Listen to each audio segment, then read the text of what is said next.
Hello everyone, I'm Anna Fisher, and today I'm going to record a video that I've been promising myself I would do for a while. And this might have no interest for anybody but me, but I've been bursting to talk about it. And that is why Henry VII, English King Henry VII, has no claim, or had no claim, to the throne of England, other than right of conquest, which is, enough, really. So, Henry VII, we have to talk a little bit about the Wars of the Roses and the Lancasters and the Yorks.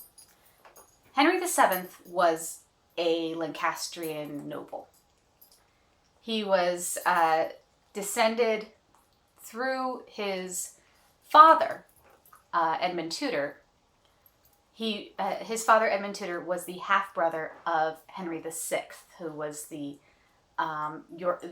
Lancastrian king that was usurped by the Yorkist king, Edward IV. And he was the half-brother of this king through that king's mother, the one who was not English royalty. She was, in fact, a French princess. She was, her name was Catherine Valois. And she was the sister of the Dauphin who was helped to take the throne by Joan of Arc. Fun fact.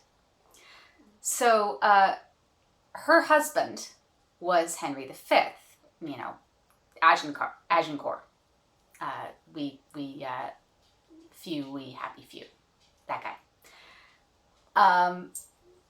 And so Henry VII's father was not Henry V's son.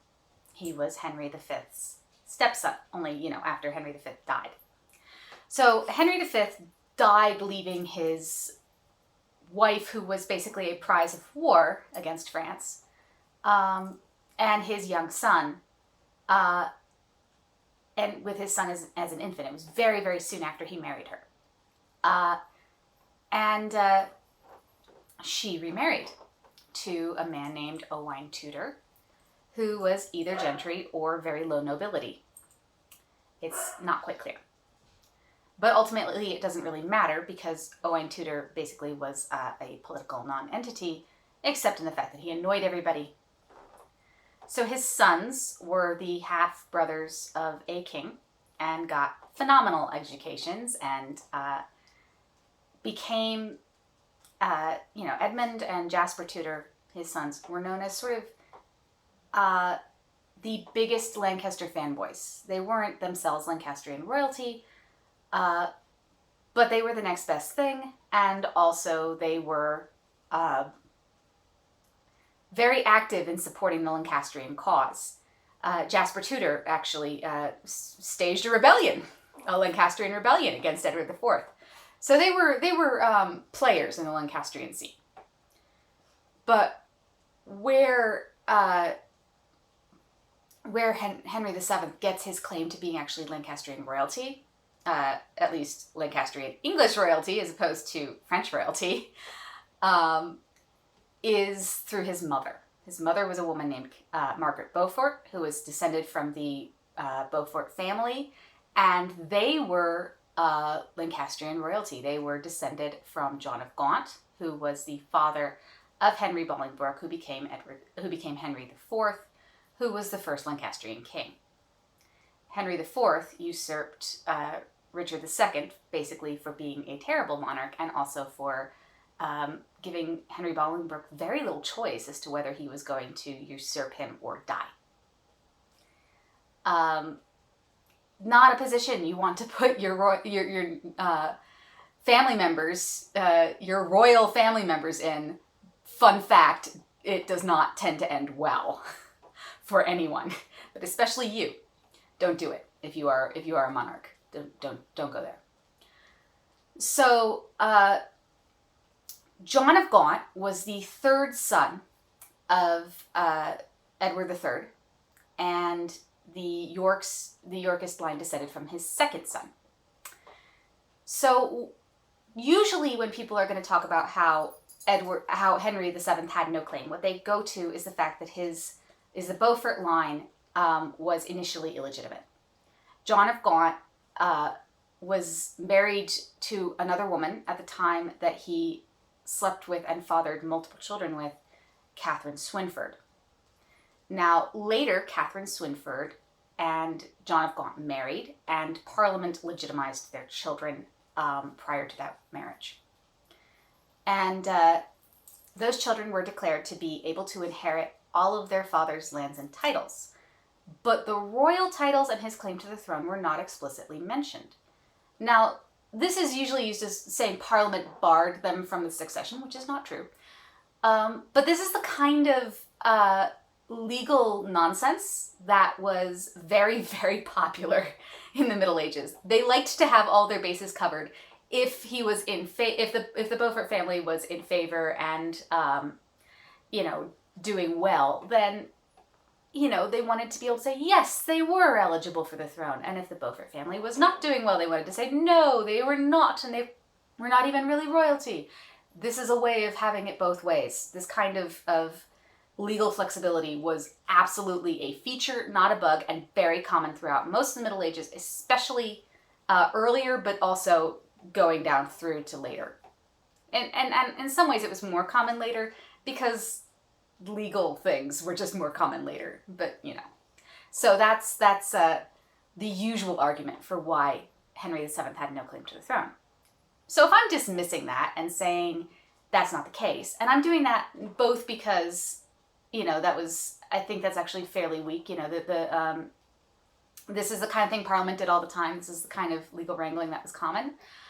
But also because the Lancastrians sure as heck seem to have counted the Beauforts as in the line of succession. They were in the formal Lancastrian line of succession. In fact, they were the ones who got bumped down when Margaret of Anjou, the Lancastrian queen who was married to Henry VI, made a deal with the very, very Yorkist George, Duke of Clarence, brother of the Yorkist king, Edward IV. So the Beauforts were the ones who got bumped down to make way for him. But they were still part of that succession. They were still considered to be in the Lancastrian succession. And if they were considered to be in the Lancastrian succession, according to the Lancastrians, I am going to say that they were that the family was not barred from the throne, according to Lancastrian logic. So, what makes Henry VII's claim, other than his right of conquest claim, to be bunk? Well, it's simple. So the Yorkist logic was that they had the better blood claim to the throne because they were descended through Edward III's second son. But their line was extinct in the male line. That all of the Yorkists were descended from Anne Mortimer, who was descended from that second son. Meanwhile, the Lancastrians were descended from his third son, but their line was not extinct in the male line. They were passing through all boys. So their logic was that the throne should be Salic. They initially claimed it through right of conquest because Henry IV took the throne by usurping Richard II, and that made him king by right of conquest.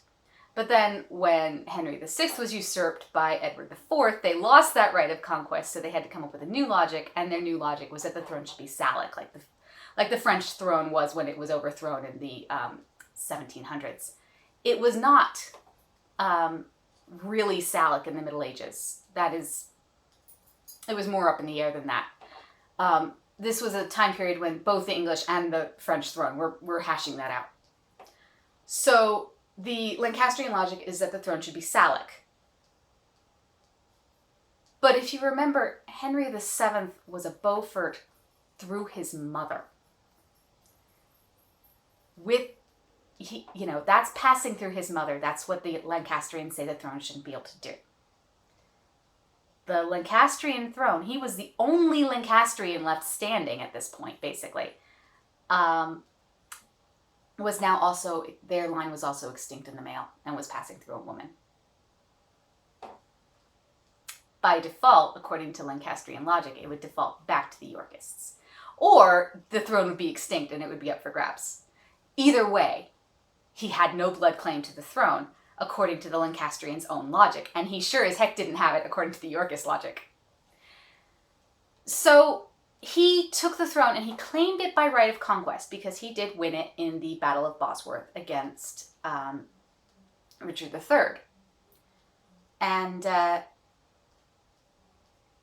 he actually insisted on being crowned before his wife. His wife had an excellent blood claim to the throne of England.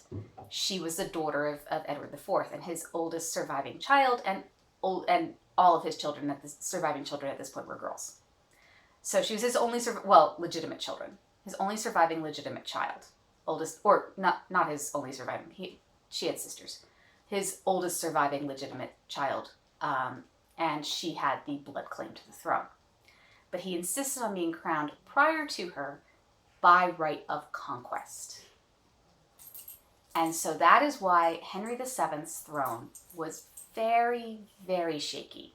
When you claim your throne by right of conquest, you acknowledge that somebody could take it from you by right of conquest. And this will come into play later when we talk in another video that I'm going to be making soon, when we talk about why Henry VII's reign was quite as much of a shit show as it was. Or at least why it was a terrifying reign. It wasn't really a shit show, but it was terrifying. And not a place I would have wanted to live. But what does this say for writers? Because that's always what we come back to for this channel. Mostly, it's a really good object lesson in how, during the Middle Ages and the very early part of the early modern period, blood claims to the throne were not necessarily as important as you might think. And blood claims to the throne were absolutely always up in the air. And who took the throne had much, much, much, much more to do with who had power and who the nobility liked in your country than it did with who was explicitly the closest blood heir. In fact, throughout the Middle Ages, monarchical power was fairly weak. It got stronger as the Middle Ages went on, and actually got much stronger in the early modern period. It's one of the things that distinguishes the early modern period. So that's when power became much more centralized into the hands of the monarch and out of the hands of the feudal nobility. And so during the Middle Ages, they certainly had this idea of sacral kingship, and it came up a lot. But the reality was that kings were often either the first among equals, or even often had next to no power over their nobility. For example, the French king was known to really only have control for most of the Middle Ages over this little bitty bit of France around Paris, known as the Ile-de-France, or the island of France, surrounded by the powerful nobles. Oh, hush, Pippa. The powerful nobles of what is today France, like the Dukes of Burgundy, and the Dukes of Brittany, and the Dukes of Normandy, and the Counts of Anjou. Yeah, the French king had very little power of his nobility. They were effectively monarchs in their own lands. So, if the king was the first among equals, and if a bad king was basically asking to be usurped, then sacral kingship by right of blood was not the primary logic that people in the Middle Ages used for kingship. And pretty much everywhere where you have a feudal system and a feudal nobility and a king atop the system with very powerful nobles, you have to keep in mind that that king's throne is always going to be a bit unstable. And he is going to be ruling in part by his own sheer charisma and his ability to command these very powerful people. And if he's doing that by blood claim, things are probably pretty peaceful already in his country. If things are unstable, that blood claim goes right out the window and does not remain very important at all. And also the instability inherent in Henry VII's throne will come back later in a video where we talk about Henry VII's court and why it was a terrifying place to live. Anyway, I hope you liked this video. My name again is Anna Fisher. My links are in the description below, and social media links. And if you enjoyed this video or found it useful, please consider liking and subscribing and hitting that little notification bell, and possibly even leaving me a comment. This is a little baby YouTube channel, and I am currently, at the point where I'm like, please give me comments. Please validate me. But anyway, I hope you had a lovely day so far, and if it hasn't been lovely so far, I hope it gets better soon. Bye-bye for now, and I hope you follow me and see me in the next video. Bye.